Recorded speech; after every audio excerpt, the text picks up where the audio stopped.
Hi, everyone. In this video, I am going to explain the batch prompting technique in detail. You can find the notes for this video lecture in the book LLM Prompt Engineering Simplified, which is free to access and read online.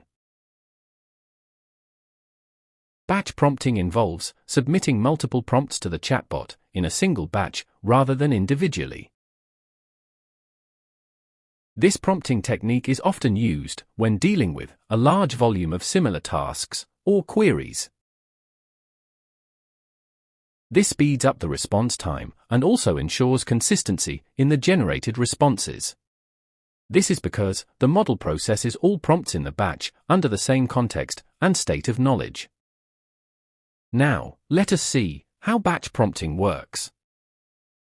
Instead of one, you have a list of queries or tasks. Batch all the prompts and give them at once to the chatbot. The chatbot processes all the prompts and generates responses for each prompt in one batch. Now, let us see an example of batch prompting.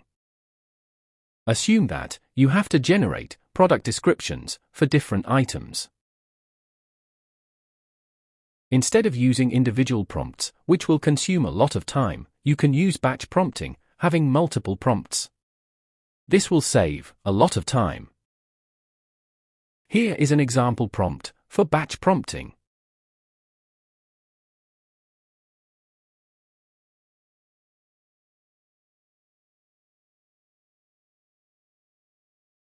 Here, the prompt asks the chatbot to generate product descriptions. If you observe the prompt includes multiple prompts and hence it is batch prompting. If you observe the generated output, the chatbot generated the product descriptions for all the products at once. In this way, batch prompting, by allowing to combine multiple prompts, saves a lot of time, money, and effort. Now, let us see the pros of batch prompting. The first one is speed, that is, faster than handling prompts, one by one, especially for similar tasks. The second one is scalability, that is, can handle large volumes of prompts simultaneously. The third one is insights, that is, easier to compare and analyze outputs.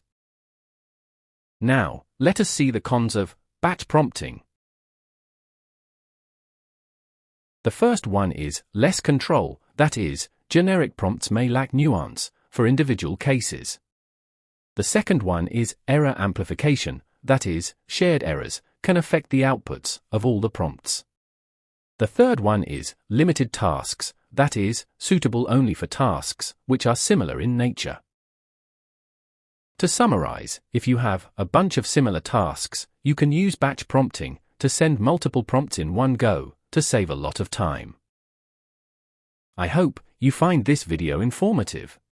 Like the video and subscribe to the channel so that you won't miss new video lectures. See you in the next video lecture.